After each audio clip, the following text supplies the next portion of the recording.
Monday Morning Protocol, Week 004, the scoreboard. Data point, the fear index. Metric, financial anxiety versus mortality. A recent study indicates that 64% of people fear running out of money more than they fear death itself. We are statistically more terrified of being broke than being dead. Status, critical failure. The algorithm of comparison is consuming our processing power. The field report. Location, a driveway that costs more than my education. Current status, insecure. Variable, the puffy vest demographic. We moved to a new town a few years ago, one of those picturesque postcard places where the air smells like fresh lake water and old money. I quickly realized that to be a functioning adult male in this zip code, there was a strict uniform. The high-end, brand-name puffy vest. In a desperate attempt to blend in, I bought a discount vest. Wrong brand, questionable shade of orange, and accepted an invitation to a neighborhood gathering. We pulled up to the house. I use the term house loosely. It was a compound. The driveway wasn't asphalt. It was a private runway. I parked my dented minivan, which smelled faintly of old French fries and wet dog, between a gleaming Range Rover and a Tesla that looked like it could fly itself to Mars. I walked into the party, holding my diet soda like a shield, ready to hate these people. My internal narrative was already writing the script. Sure, they have money, but they're probably shallow, unhappy snobs. It was my defense mechanism.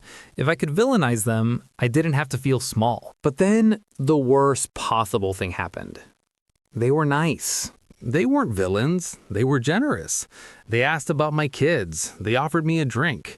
Their kindness stripped away my moral superiority and left me standing there with nothing but my own ugly envy. I wasn't angry because they were bad people. I was angry because I was keeping score and I was losing. The intel. Looking sideways is greater than looking up. The problem wasn't the driveway.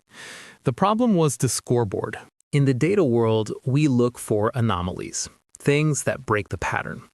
In Scripture, the parable of the Vineyard Workers in Matthew 20 is a massive anomaly. The story goes that a landowner hires guys at 6 a.m., 9 a.m., and 5 p.m. At the end of the day, he pays the guys who worked 1 hour the exact same amount as the guys who worked 12 hours. The 6 a.m. guys, the ones who sweated through the heat of the day, lose their minds. They scream, "These men who were hired last worked only 1 hour, and you have made them equal to us." But the landowner's response cuts deep. "Is your eye envious because I am generous?" The literal translation implies an evil eye. An eye that looks sideways. The 6 a.m. workers were perfectly happy with their wage until they looked at what the other guys got. The comparison turned their provision into poison. This is the math of the Flatlands. We are content with our Honda until we see the Tesla. We are happy with our salary until we hear about the bonus. Comparison is the thief of joy because it forces us to calculate our worth on a horizontal axis, what he has, instead of a vertical one, what God has given. You cannot be grateful and envious at the same time. The data sets are incompatible. Protocol, the envy override. This week, we are hacking the comparison algorithm. We are going to interrupt the sideways glance. Mission: break the envy loop triggered by visual displays of wealth. Step 1. The trigger. Identify the moment you start Zillow surfing or doing the mental math on someone else's net worth.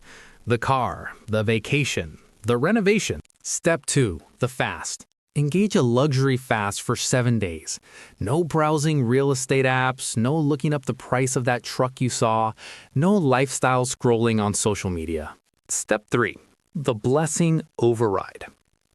When you see someone with more, the better office, the nicer house, force a system override. Instead of judging them or pitying yourself, pray a blessing over them. Step 4. The raw output. Pray this: Lord, thank you for the blessing you gave them. Guard them from the stress that comes with it. Thank you for the roof over my own head. The Fire Team Challenge. A cord of 3 strands is not quickly broken. Ecclesiastes 4:12. Task: Text your fire team or just one trusted friend. Constraint. Be honest about the number. Action. Confess one area where you are currently keeping score. Checking in for the protocol. I'm struggling with envy over a friend's new promotion. I'm keeping score. Help me keep my eyes on my own paper this week. See you in the Flatlands. Brian.